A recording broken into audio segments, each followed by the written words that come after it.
Australia is a proud representative of our human rights. However, each year Australia has been criticised by the Human Rights Watch report for our undeniable issues with Indigenous rights, including their overrepresentation in our prisons and legal system. Good morning, Minister for Indigenous Affairs. I am grateful for the pleasure to bring forth this issue into the spotlight, and with faith come to a resolution to cease its ever-growing occurrence. When Australia was classified as terra nullius by Captain James Cook in 1770, Indigenous Australians would lose the right to their land and be forced to abide by British law.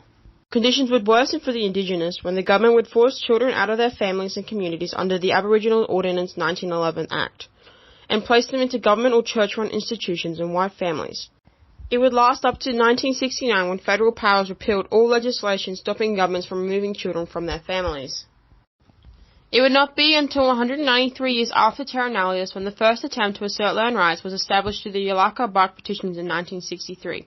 Trying to prevent mining corporations on Arnhem Land, the Yalaka people were denied these rights from the government under terra nullius. Influenced by the US Civil Rights Movement, the Freedom Ride, led by Charlie Perkins in 1965, contained a bus full of university students who travelled through regional New South Wales towns protesting segregation. It is said to have escalated the awareness of the campaign, leading up to the 1967 referendum. Beginning in 1982, Eddie Mabo and 4 other Torres Strait Islanders took Queensland to court seeking a declaration of native title over Murray Island. It would not be until 10 years later that it was recognisable that Mabo held native title, even though he passed away before a decision was announced.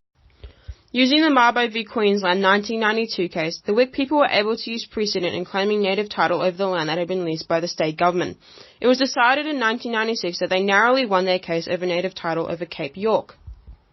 Kevin Rudd, on behalf of the Australian government, will present his famous sorry speech, a report apologising to the Indigenous Australians, stating, "The time has now come for the nation to turn a new page in Australia's history, by righting the wrongs of the past, and so moving forward with confidence to the future."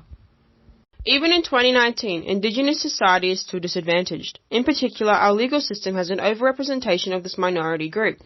This simply means that the total number of Indigenous prisoners is disproportionate to our total population. Our Aboriginal population makes up approximately 3% of Australia's numbers, yet they cover 53% of our prison and juvenile rates. Currently, the federal or state parliaments have not introduced any laws regarding resolving Indigenous imprisonment rates. However, a Royal Commission into Aboriginal Deaths and Custodies was established from 1987 to 1991. It made numerous discoveries and also listed 330 recommendations, which only a few were ever implemented. Since the Royal Commission, Indigenous Australians are 10 times more likely to be imprisoned, with the percentage of Aboriginal deaths in custody rising 150%. This has been discovered as a consequence of ongoing and systematic disconnection from their customary law, traditional culture and land. The United Nations General Assembly introduced the ICCPR in 1966. Its signatories committed to respect the civil and political rights of individuals. However, Australia would disobey international law, failing its civilians. In 1975, the federal government introduced the Racial Discrimination Act after finding a strong link between racist conduct and public and racially motivated violence. It was designed to remove the ability of Australians to discriminate against each other, with the consequence of a costly sentence. Section 18C has made it unlawful for someone to offend, insult or humiliate a person based on the colour of their skin or cultural background. A distinguishing case in the process of sentencing Aboriginals under Australian law was R v Fernando 1992, which was a decision handed down in the New South Wales Court of Criminal Appeal. 8 propositions were effectively represented to create a relationship between Aboriginality and the sentencing process. These included the removal of racial prejudice, the inclusion of Indigenous heritage, and external factors impacting on the crime.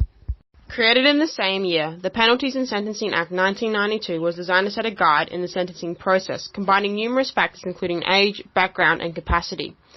This would provide a fair outcome of each conviction, however has failed in our modern society. 27 years later, in 2016, the University of Technology uncovered racial prejudice in the judicial system, in particular magistrates in rural communities. An outcome of this is shown when a child was placed in juvenile detention after stealing bottles of soda water, contributing to the population of more than half the juvenile prison rates.